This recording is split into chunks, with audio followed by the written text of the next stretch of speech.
শেখ হাসিনাকে ভারত থেকে এনে বিচার করতে হবে, বললেন মামুনুল হক। এই আধার কেটে যাবে খুব শিগগিরই, বললেন নানক।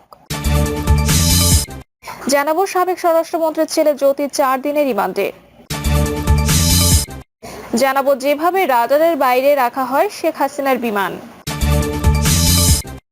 এবং সর্বশেষ জানাবো পেঁয়াজ রপ্তানিতে শর্ত থেকে সরে দাঁড়ালো ভারত, শুল্ক অর্ধেক কমিয়ে সর্বনিম্ন মূল্য প্রত্যাহার। শুনছিলেন সংবাদ শিরোনাম, এবারে বিস্তারিত। শেখ হাসিনাকে ভারত থেকে এনে বিচার করতে হবে, বললেন মামুনুল হক।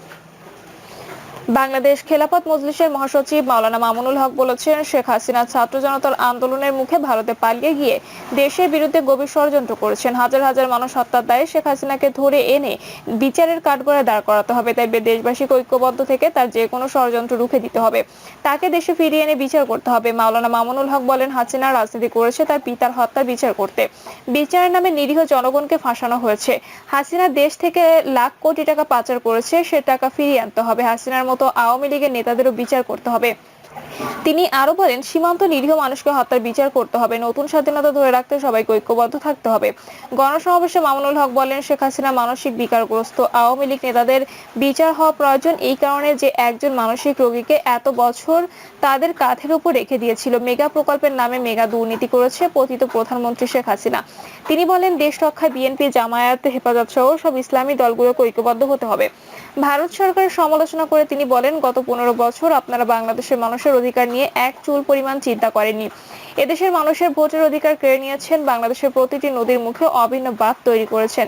শুকনো মৌসুমে মরুভূমি আর বর্ষা মৌসুমে বানের পানি দিয়ে ভাসিয়ে দিয়েছেন। আপনাদের কেনা গোলাম শেখ হাসিনার মাধ্যমে বাংলাদেশকে ভারতের অঙ্গরাজ্যে পরিণত করার চেষ্টা করেছেন। এখন বলবো, শুভবুদ্ধির উদয় হোক, দৃষ্টিভঙ্গি পাল্টান, বাংলাদেশের সঙ্গে সমতার ভিত্তিতে বন্ধুদের হাত বাড়িয়ে দেবেন। আমাদের পক্ষ থেকে সমতার ভিত্তিতে সদাচরণ পাবেন। এই আধার কেটে যাবে খুব শিগগিরই, বললেন নানক। আওয়ামী লীগের সভাপতি মণ্ডলীর সদস্য জাহাঙ্গীর কবির নানক বলেছেন, শেখ হাসিনা পাহাড় সমান কষ্ট নিয়ে ও হিমালয় সমান মনোবল অটুট আছেন। তার হাতকে শক্তিশালী করতে আমরা সদা প্রস্তুত। এই আধার কেটে যাবে খুব শিগগিরই ইনশাল্লাহ। নানক বলেন, ইতিহাসের ভয়াবহতম নির্মম পাশবিক ও অমানবিক নির্যাতন ও নিপীড়নের শিকার হয়েছে আওয়ামী লীগের তৃণমূল থেকে সব পর্যায়ের নেতাকর্মী, সংখ্যালঘু, বিশেষ করে হিন্দু ধর্মাবলম্বী সহ সারা বাংলার স্বাধীনতার সপক্ষের আপামর দেশবাসী। আওয়ামী লীগের নেতাকর্মীদের হত্যা ও মুক্তিযুদ্ধের পক্ষের সবার বাড়িঘর, শিল্প কারখানা, ব্যবসা প্রতিষ্ঠান থেকে শুরু করে গোয়ালের গরু, পুকুরের মাছ, ক্ষেতের শস্য জ্বালিয়ে দেওয়া হয়েছে। আমাদের কোটি কোটি নেতাকর্মীদের বাড়িঘর লুটপাট করেছে। আওয়ামী লীগের কোটি কোটি নেতাকর্মী ঘর ছাড়া অর্ধাহারে অনাহারে দিন অতিবাহিত করছে। বাঙালির অসংবিধিত নেতা জাতির পিতা বঙ্গবন্ধু শেখ মুজিবুর রহমানকে যে বর্বরোচিতভাবে চরম অপমানিত করেছে, যেন ৭১-এর বিজয়ী বাঙালি জাতির বিরুদ্ধে পরাজিতদের প্রতিশোধের উন্মত্ততা। নেতাকর্মীদের উদ্দেশ্যে এই নেতা আরো বলেন, মনোবল হারাবেন না, যে যেখানে আছেন সেখানে থেকে নেতাকর্মীদের খোঁজ খবর রাখবেন। সভানেত্রী বঙ্গবন্ধু সুযোগ্য কন্যা ও প্রধানমন্ত্রী শেখ হাসিনা পাহাড় সমান কষ্ট নিয়ে ও হিমালয় সমান মনোবল অটুট আছেন।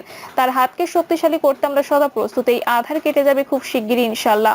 সবার সুস্থতা ও নিরাপত্তার দোয়া কাম্য। বিবৃতি শেষ অংশে বিশেষ দ্রষ্টব্যে বলা হয়, 1 জুলাই থেকে এই পর্যন্ত আমাদের যে সকল নেতাকর্মী শুভানুধ্যায়ী সমর্থককে হত্যা করেছে এবং যাদের বাড়িঘর, ব্যবসা প্রতিষ্ঠান লুটপাট ও আগুন দিয়েছে, তাদের তালিকা সহ গ্রেপ্তারকৃতদের তালিকা অতি সত্বর তৈরি করে নিজের কাছে রাখুন এবং এই হোয়াটসঅ্যাপে পাঠিয়ে দিন। জনমত সৃষ্টির জন্য কাজ করুন। সাবেক স্বরাষ্ট্রমন্ত্রীর ছেলে জ্যোতি 4 দিনের রিমান্ডে। রাজধানীর আশুলিয়া থানার হত্যা চেষ্টা মামলায় সাবেক স্বরাষ্ট্রমন্ত্রী আসাদুজ্জামান খান কামালের ছেলে সাফি মোহাদ্দাছের রাজধানীর আশুলিয়া থানার হত্যা চেষ্টা মামলায় সাবেক স্বরাষ্ট্রমন্ত্রী আসাদুজ্জামান খান কামালের ছেলে সাফি মোদ্দাসের খান জ্যোতির 4 দিনের রিমান্ড মঞ্জুর করেছে আদালত। তাকে ঢাকার চিফ জুডিশিয়াল ম্যাজিস্ট্রেট আদালতে হাজির করে পুলিশ। এরপর মামলার তদন্তকারী কর্মকর্তা ও আশুলিয়া থানার উপপরিদর্শক আবু তাহের মিয়া মামলার সুষ্ঠু তদন্তের জন্য তাকে 7 দিনের রিমান্ডে নিতে আবেদন করেন। শুনানি শেষে বিচারক তার 4 দিনের রিমান্ড মঞ্জুর করেন। যেভাবে রাডারের বাইরে রাখা হয় শেখ হাসিনার বিমান। ছাত্র জনতার বিক্ষোভের মুখে গত 5ই আগস্ট দেশ ছেড়ে পালিয়ে যান সাবেক প্রধানমন্ত্রী শেখ হাসিনা। ওই দিন ঢাকা থেকে পালিয়ে ভারতের দিল্লিতে যান তিনি। তাকে ভারতে পৌঁছে দেয় বাংলাদেশ বিমান বাহিনীর একটি বিমান। শেখ হাসিনা পালানোর 1 মাস পর জানা গেল অবস্থান ও যাত্রাপথ গোপন রাখার স্বার্থে তাকে বহনকারী ফ্লাইট এজেক্স 1431 বিমানটির ট্রান্সপন্ডার বন্ধ রাখা হয়েছিল। সংবাদ মাধ্যমে ডেইলি স্টার জানিয়েছে, হাসিনাকে বহনকারী বিমানটি প্রথমে কলকাতার দিকে যায়, এরপর গাজিয়াবাদের হিন্দন বিমান ঘাঁটির দিকে যাত্রা করে। বিমানটি প্রথমে কলকাতার দিকে যায় কারণ এটি দ্রুত বাংলাদেশের আকাশসীমা ছাড়তে চেয়েছিল। ঢাকা দিল্লির যে আকাশপথ রয়েছে সেটি দিয়ে গেলে বিমানটিকে রাজশাহীর উপর দিয়ে যেতে হতো। এতে করে বাংলাদেশের আকাশসীমায় বিমানটি আরও কয়েক মিনিট থাকতে হতো। ডেইলি স্টারের প্রতিবেদনে আরও বলা হয়েছে, শেখ হাসিনার সরকারি বাসভবনে বিক্ষোভকারীরা ঢুকে যাওয়ার মাত্র 30 মিনিট আগে বিমানটি একটি প্রশিক্ষণ ফ্লাইট হিসেবে উড্ডয়ন করে। ওই সময় এটির ট্রান্সপন্ডার বন্ধ করে দেওয়া হয়। ট্রান্সপন্ডারের মাধ্যমে বিমানের অবস্থান, গন্তব্য, উচ্চতা, গতি ও স্বয়ংক্রিয় জিও লোকেটরের তথ্য পাওয়া যায়। বিমানটি যখন পশ্চিমবঙ্গের কাছাকাছি পৌঁছায় তখন এটি ট্রান্সপন্ডারটি চালু করা হয়। অপরদিকে বিমানটি জিও লোকেটর চালু করা হয়। ঢাকা কলকাতা রুটের BEMA কে ওয়ে পয়েন্টে পৌঁছানোর পর ভারতীয় কর্তৃপক্ষ বিমানটির কোড নাম্বার দেয় 1431। এটা ট্রাফিক কন্ট্রোল থেকে প্রতিটি বিমানকে 4 সংখ্যার এমন আলাদা একটি কোড দেওয়া হয়। এই কোডটি হাসিনাকে বহনকারী বিমানের ট্রান্সপন্ডারে ম্যানুয়ালি যুক্ত করেন ক্রুরা। যদিও বিমানটি সেক্রেটারি রাডারে দৃশ্যমান ছিল না, কিন্তু পাইলটরা শাহজালাল আন্তর্জাতিক বিমানবন্দর এবং কলকাতা অঞ্চলের এয়ার ট্রাফিক কন্ট্রোলারের সঙ্গে সার্বক্ষণিক যোগাযোগ রাখছিলেন। প্রতিবেদনটিতে আরো বলা হয়েছে, বিমানটিতে 24,000 ফুট উচ্চতায় যাওয়ার অনুমতি দেওয়া হয়। উড্ডয়নের পর শাহজালাল বিমানবন্দরের ট্রাফিক কন্ট্রোলার হাসিনাকে বহনকারী বিমানের পাইলটকে একটি সতর্ক বার্তা পাঠান। এতে বলা হয়, একটি বিমান ঢাকার দিকে আসছে এবং এটি তাদের ঠিক উপরে আছে। বিমানটি 26,000 ফুট নিচে নেমে আসছে। ভারতীয় সংবাদ মাধ্যম ইন্ডিয়া টুডে তথ্য অনুযায়ী হাসিনা বিমানটি বাংলাদেশ সীমান্ত অতিক্রম করার পরে এটিকে ভারতের পশ্চিমবঙ্গের হাসিমারা ঘাঁটিতে থাকা দুটি ড্যাসাল্ট রাফায়েল যুদ্ধ বিমান এসকর্ট দেয়। ইন্ডিয়া টুডে আরও জানায়, হাসিনার বিমান ভারত সীমান্ত থেকে 10 কিলোমিটার দূরে থাকা অবস্থায় এটিকে অনুসরণ করা শুরু করে ভারতীয় কর্তৃপক্ষ।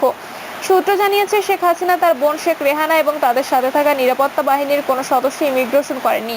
হাসিনার কাছে ওই সময় কূটনৈতিক পাসপোর্ট এবং রেহানার কাছে ব্রিটিশ পাসপোর্ট ছিল। ভারতীয় সংবাদ মাধ্যমের তথ্য অনুযায়ী বাংলাদেশ সময় সন্ধ্যা 6:15 হাসিনাকে বহনকারী বিমানটি হিন্দন ঘাঁটিতে অবতরণ করে, যা রাজধানী দিল্লি থেকে 30 কিলোমিটার দূরে অবস্থিত। বিমানটি হিন্দন ঘাঁটিতে পৌঁছানোর পর হাসিনাকে উত্তরপ্রদেশের একটি নিরাপদ বাড়িতে নিয়ে যাওয়া হয়।